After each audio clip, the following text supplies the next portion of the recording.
Hello, you multi-mask wearing mufflers, and thank you to Alec K for the malt mention. Introducing Ralphie Review 910 from the Bothy, and this, malt mates, is what I am reviewing.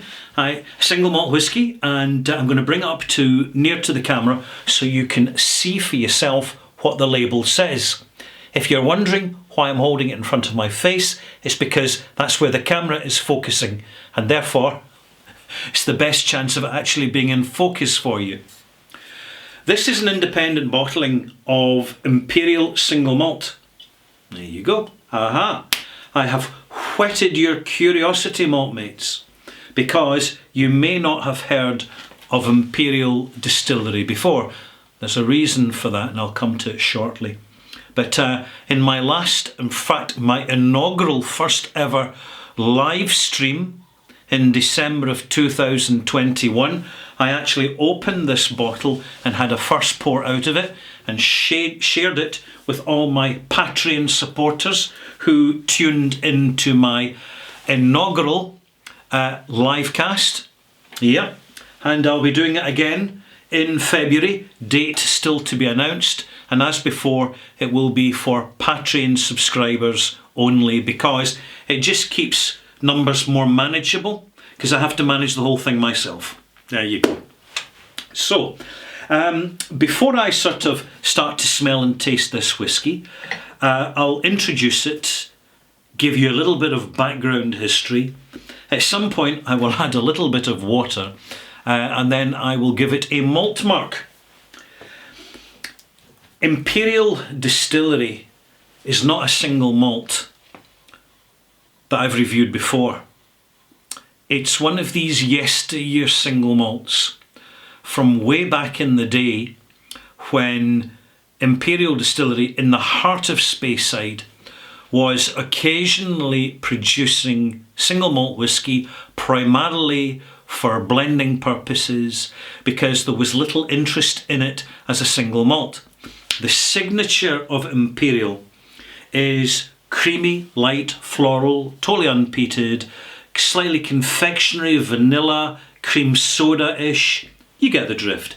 It is a classic, light, slightly sweeter Speysider. There was one official bottling at some point in the past by the then owners Allied Distillers, but it's actually been very much off the radar. So much so that this distillery in the last 100 odd years has been closed more times than it's been open and producing. It has now been demolished. Buildings at Imperial Distillery were officially demolished by the new owners in 2013, and it was replaced by a new distillery, literally on top of the old distillery, and I will tell you about that new distillery at the end of this review. In the meantime, this particular bottling is a signatory unchill filtered range, bottled at 46%. The age of the whisky is 18 years old. It is a combination of two casks, 50288 and 50289, for those of you who want to know, and 742 bottles were obtained from the fusion and the blending of these two casks, which are hogsheads, okay, and distilled in the 9th month, September, I think, probably, 1995, and bottled in April 2014. I bought this in 2018, so it's still lying about in shelves in shops, because people don't buy it because it's an independent bottling and it's one they don't know of. And it's quite possibly for the best. Signatory are really good at bottling sub-obscure whiskies, by the way, so they have all sorts of casks in their warehouses, so keep an eye on them. And also, by the way, Signatory was the Scotch Whisky Online Scotch Whisky Awards, the OSWAs, Independent Bottler of the Year for 2021. There you go. How about the whisky itself?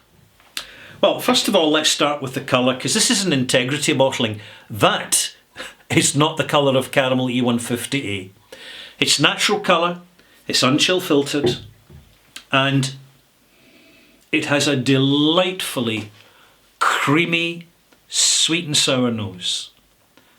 Very soft sultana and vanilla, and that cream soda, slight confectionery, licorice allsort type, vanilla cake covering, icing sugar type thing, without being excessively sweet. The highlight of this whisky is in fact the nose. The nose is excellent. This is a whisky which has been matured in slightly underactive casks, which have allowed the signature of the distillery to remain very much intact. The signature, the original flavour of the new make spirit has not been, tipping over in my seat here. Nearly went. As long as I didn't drop the glass, that's the main thing. So, just getting a wee bit nearer the fire for a bit of coziness. Wonderful.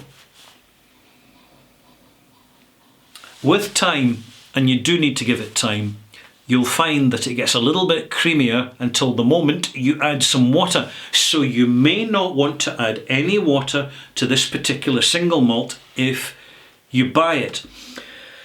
Although I believe there's still a few bottles remaining in shelves, and well, the corners of shelves, obscure corners in some specialist retailers throughout the world, really the best place to track one of these bottlings down is at auctions these days. But the reason I bought it, the reason I'm reviewing it, is to give you some perspective, to give you a point of reference as to what these old yesteryear distilleries are actually like in terms of smell and taste if you buy a bottle, rather than listening to the over-sugared sentimentality of some experienced whisky heads and experts who say that, these old distilleries, they were the best, and it's so tragic that they all get shut down and mothballed. It's not necessarily the case here. There's distilleries out there like Millburn's, a good example. Any whisky I tasted from that distillery was rotten. Just rotten. All sour cereal. And I've had some absolute honkers from Little Mill. Really bad versions. So don't allow your mindset to be influenced by the sentimentality of experienced whisky drinkers that can refer back several decades, because it was great in the old days, primarily because older whisky was so much cheaper because there was so less demand for it.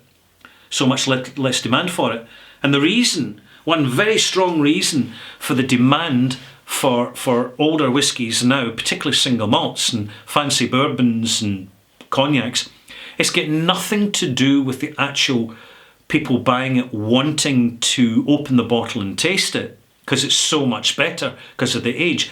It's simply to do with asset class collectability. We're in 10. I'm digressing a wee bit, but bear with me. I want to get this off my chest. It's now been 10 years from the year 2010 to 2020, 21. Very low interest rates, and people borrowing money. It's called leveraging. They borrow money to go out and buy stuff as an investment. They buy mass-produced Swiss watches thinking they're very, very special. And they're not. They're mass-produced, albeit to a good quality, but hey, they're mass-produced. Rolex. They go out and they buy champagnes, vintage champagnes, and vintage champagnes don't keep terribly well.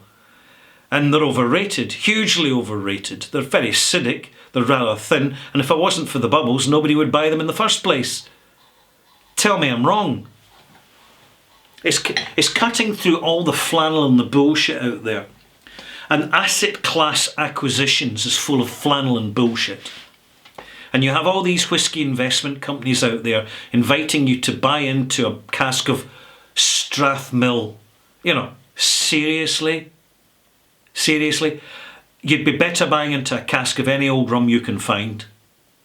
Strathmill is not a great whisky. It seriously isn't. See Imperial. It could come out with a cask of Imperial. Oh, this is a rare yesteryear, hard to find, rare as hen's teeth, hugely investable. Once you've heard my review on this, I don't think you'll be that impressed.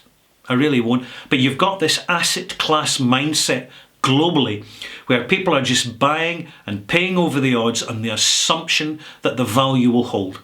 Let me remind you, what is a whisky worth? What is any whisky worth? Any liquor worth? Not what they tell you. It's just not the case. It's what someone is prepared to pay for it. That's what anything's worth. What somebody else is actually prepared to pay for it, to take it off your hands. That's the true worth of anything. Not these applied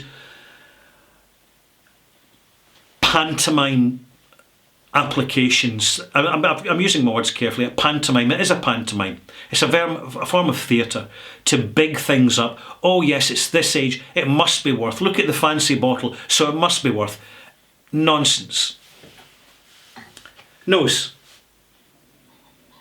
Creamy, very appealing, wonderful presence of restrained oak. Very old school. I can sense the Dunwich Warehouse here. Quite fresh Dunwich Warehouse. Very, very nice. First taste. Oh, sour. Grain sour. The nose does not prepare you for the palate in any way whatsoever. The nose, all light and sweet and fluffy and marshmallowy, cream soda and delicious. And then your first taste is a shock to the tongue. It's grain sour and it's just a little bit flat at the back of your tongue. If you were being kind and complimentary, which I don't want to be too much of, you'd say, well, it's sultana and some nice dried powdered ginger, right? But not nice ginger. I'm going to add a drop of water to this, but very, very little. Very little. What happens is, now that's what 1 milliliter. 1 milliliter water, so about a fifth of that teaspoon. In the next 5 minutes, it's going to open up quite nicely. That heavy sour note will diminish. But I warn you, malt mates, that if you leave this in the glass for more than 20 to 25 minutes, that sour note will return with a vengeance and will put you off Imperial for life. You have been warned. If you've got a bottle, don't open it. There's no point. Put it into auction, sell it, get the money and buy Arran or Lechake or Deanston. They are all far better whiskies with a lot more character. But the nose is lovely. Lovely nose. Very nice nose. I'm glad I didn't pay too much for it. I think I paid about £70 for this bottle, if I can remember, which I can't really, but that's about the average price 2, 3, 4 years ago for 18-year-old independent bottlings. A lot more expensive now.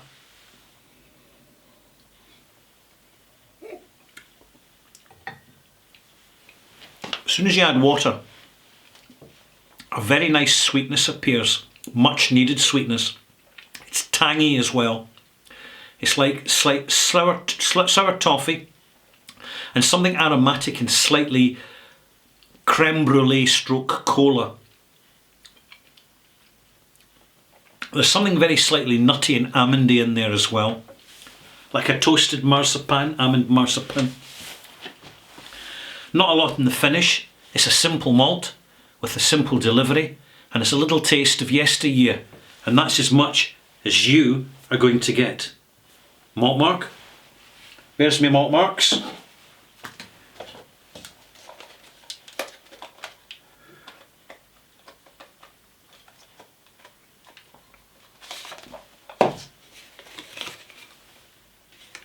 .83 out of 100.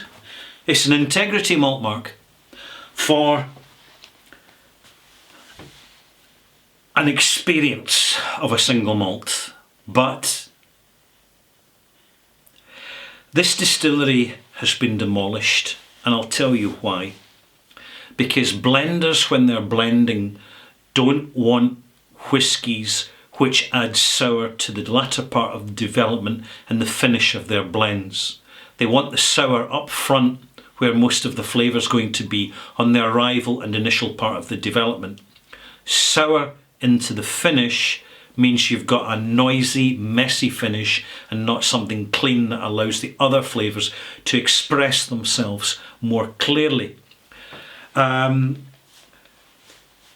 distillery was demolished essentially in 2013 after a very checkered history, which is really consigned now to the history books. It's no great loss, frankly, in my opinion, and yeah, you can quote me on that. And the new distillery is called Dalmunnock. Dalmunnock Distillery. We're not seeing Dalmunnock yet, apart from a few initial offerings from independent bottlers. I highly recommend you look out for Dalmunnock. In my opinion, it is a far more interesting, far more characterful, far more enduring, and far more engaging single malt. End of. I'm Ralphie. Thank you for watching. If you want to pop back again for Ralphie Review 910 Extras, I'll be talking about whisky and cryptocurrencies because they are connecting, and I need to give you some sort of warning here. I really do, because I don't want you getting taken for a dance down the garden path, to put it nicely and respectfully.